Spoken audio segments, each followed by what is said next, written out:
Could this differential defender be your new transfer in this week? And should we be looking at selling Reijnders ahead of his really good fixture run? In today's transfer tips video, we're covering the hottest transfers across FPL, and I'm going to give you my thoughts on whether they should be transferred in or out of your FPL teams. So, let's get into this.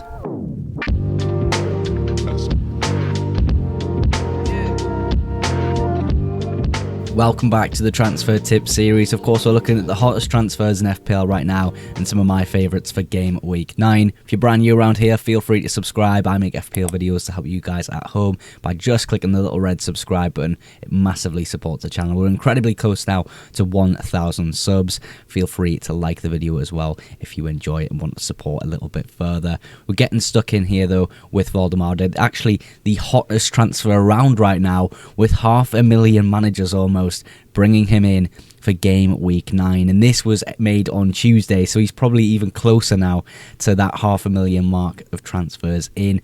And I think it's just, I think people are thinking correctly with WOLTEMADE now. I was a bit hesitant at first with Johan Wissa, probably his minutes as well. WOLTEMADE's minutes, are they going to sustain this long as sort of consistent 80 plus minute games? And I think we've been proven wrong with WOLTEMADE. I think if you took a jump on WOLTEMADE a few weeks ago, hats off to you for taking that risk because he looks fantastic for Newcastle. I think the data looks pretty good as well.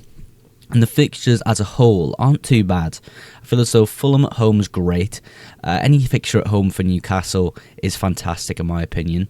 You've got West Ham, Brentford, then Manchester City at home, which isn't great, but again, it's a home fixture. Could they get something within this game? You've got Everton and then Spurs, and we go still past that. It's a nice run of fixtures. I think initially with WOLTEMADE, when Wissa is brought into that conversation, we're maybe looking at Wissa back in early December, so around game week 14, 15, 16, but then we've got to consider AFCON. Is Wissa going to be called up to AFCON even with his injury? Is he still going to be part of that squad and leave the Newcastle United squad? If that's the case, then WOLTEMADE is an even better longer term option. I think we can really ignore that. I think that's so far in the future now with Wissa's injury being further extended. It's not too much of a worry. What's a worry is, can these minutes sustain? Can these minutes be sustained by WOLTEMADE? 80 plus, 90 minutes almost every single game. I think they can, and I think they're going to desperately need him to do that. He's a young lad, he's more than capable of doing it, and he's performing at a really high standard for Newcastle. I think he's a fantastic FPL option for game week 9, and a lot of teams last night on stream when I was doing my team rating stream, a big thank you to anyone who came for that. A lot of teams had this guy in. I think he's a great buy for game week 9 onwards. I don't think it would be a transfer tips video without covering Mohamed Salah. It seems like every week Liverpool are just not quite there, and we're speaking about possibly selling Mohamed Salah yet again.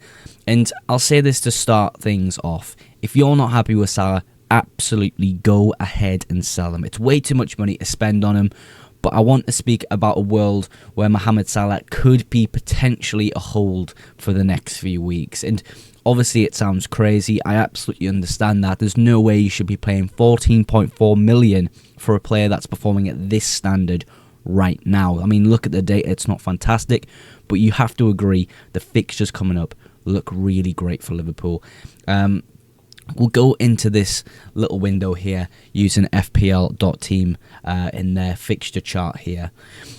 My point with Liverpool, and if you can see my cursor here, we've got the next 3 fixtures which aren't fantastic. I think Aston Villa at home is a really great fixture. Brentford away is not bad, and obviously City isn't too great away from home. I'm actually going to free hit in game week 11 to avoid that. But across the next sort of 3 game weeks, if Liverpool can hit some kind of form, some kind of momentum, and then go into Forest, West Ham, Sunderland, Leeds, Brentford, Spurs, Wolves, Leeds, that fixture run is unbelievable. So for me and my team personally, we've discussed this on the channel before, I have a draft with Haaland and Salah. I might just commit to holding Salah even though he's not performing at a high standard, because if Liverpool suddenly turn that form on across the next 4 game weeks, I then have a massive stretch of amazing fixtures to hold Mohamed Salah for, and I know a lot of people are going to be selling him. He's the most sold player this game week, with almost 400,000 managers taking him out. For me and my team, I'm holding Mohamed Salah, but for you and your team, if you're not happy, absolutely go sell him. For 14.4 million, you shouldn't be paying that for a player performing at this quality, at this level. I mentioned a few weeks ago that Bryan Mbeumo could start to be a really good FPL asset we could consider. Perhaps I was a little bit too early on my call, but I think from now onwards we're really going to start to see that come into fruition with really good attacking data and a good set of fixtures coming up, in all honesty. I think at 8 million, the price tag may put a few people off. A lot of people having a lot of money tied up in like Gyökeres, Saka, Haaland, big assets. A lot of people putting money back into the forward line with Jean-Philippe Mateta next week, WOLTEMADE as well. So potentially money is taken out the midfield and put in the forward line, but I still really like Bryan Mbeumo. Yes, the price tag is kind of off-putting with him not having penalties. Of course, the joy of owning Bryan Mbeumo, especially in the last few seasons when he played for Brentford, was the fact he was cheap, on penalties, and he was really relied on in that Brentford attack. I think now it's kind of spread across the front line in Manchester United, but I feel as though Mbeumo looks the more dangerous asset for United going forward. In terms of Manchester United assets, the list of my order goes Bruno Fernandes, Mbeumo, Cunha, and then everyone else just below. I think Mbeumo is that good right now, and with good attacking data and really good fixtures coming up, I think we can start to consider him definitely in FPL right now. I feel as though home fixture this week against Brighton's incredible. I think in transition, Mbeumo can really damage the Brighton defence. Bruno, I think, is an excellent option this week as well, of course. And just going across that fixture list, I don't think there's a bad fixture necessarily coming up, apart from Palace away in 13. I think that's a bit of an iffy fixture. But overall, Bryan Mbeumo seems like a great FPL asset right now to consider. Reijnders at the moment, I feel, is like Marmite. A lot of people loving the idea of owning him, and a lot of people selling him and actually not liking it whatsoever because of his minutes. I feel as though on both sides of things, Reijnders has incredible fixtures just on the horizon.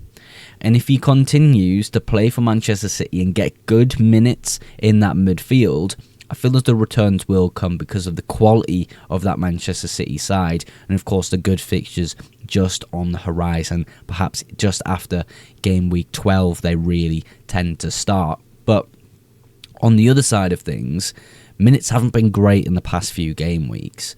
So we're then looking at a Manchester City asset who's susceptible to Pep Roulette, who isn't necessarily returning at a high level at the moment.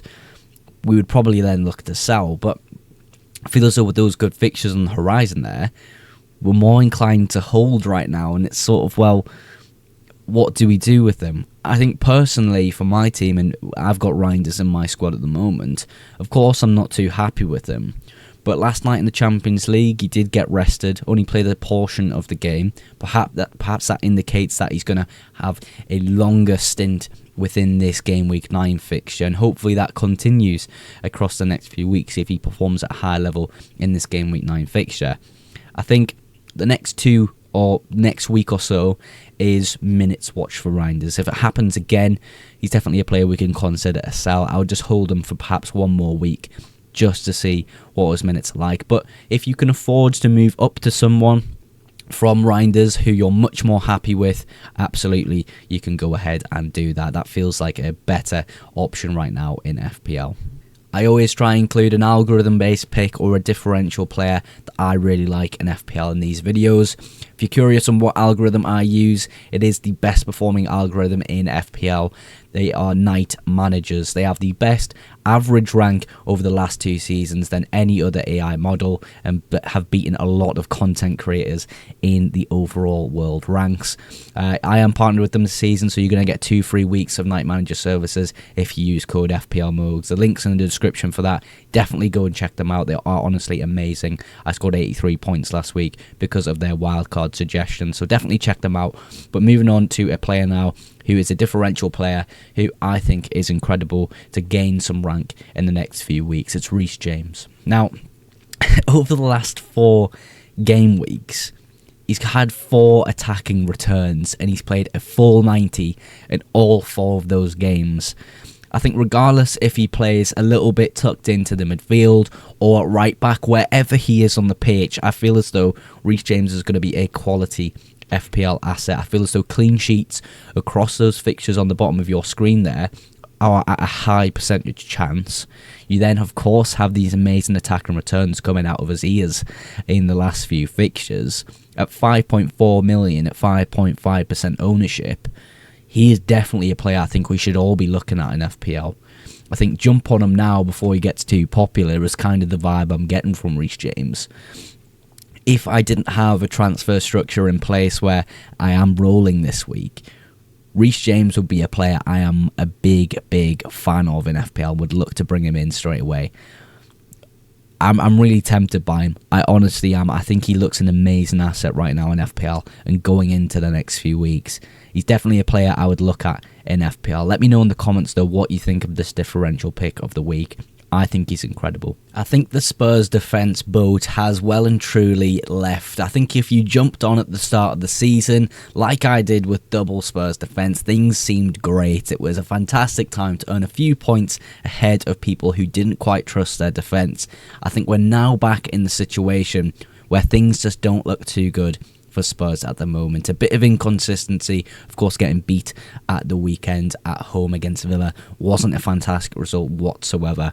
I feel as though from now onwards, players like Van der Ven going into these fixtures on the bottom of your screen here, he just doesn't feel like a great asset to own. Yes, still at that cheap price point, 4.8 isn't too expensive, but it's not like you're going to get consistent defensive contributions from this type of player either. He averages pretty much 6 per game, per 90 even. So it's not one of those players that defensive contributions are something you can like fall back onto if you've got a bad fixture. It's just not the reality here, and I think, 2 points or 6 points a game for Van der Ven going across the next few fixtures, we can probably expect 2 across most of these fixtures. It's only really Everton and Fulham that I think are maybe fixtures we could look at for a potential clean sheet there. Overall, I think Van der Ven's definitely a sell for me. I don't think I would commit to him longer than just this week. I don't think Everton's a bad idea to play him in. I just think Everton have got a lot more quality than a lot of people think. But yeah, Van der Ven for me would be a sell right now in FPL. I'm not too keen on those fixtures coming up for Spurs. Tomorrow you can expect my team selection video for game week 9, and there's a bit of a surprise of who I could consider captaining this game week, so look out for that video. I always outro my videos as well with a massive thank you to you guys at home for all of your support on today's video and the channel. If you did enjoy today's video, go ahead and drop a like, and if you're not subscribed to the FPL Mokes YouTube channel, do go ahead and click that subscribe button for future FPL content and FPL streams. But that is everything for today's video. Thank you again so much for watching, and I'll catch you in the next one. Bye for now.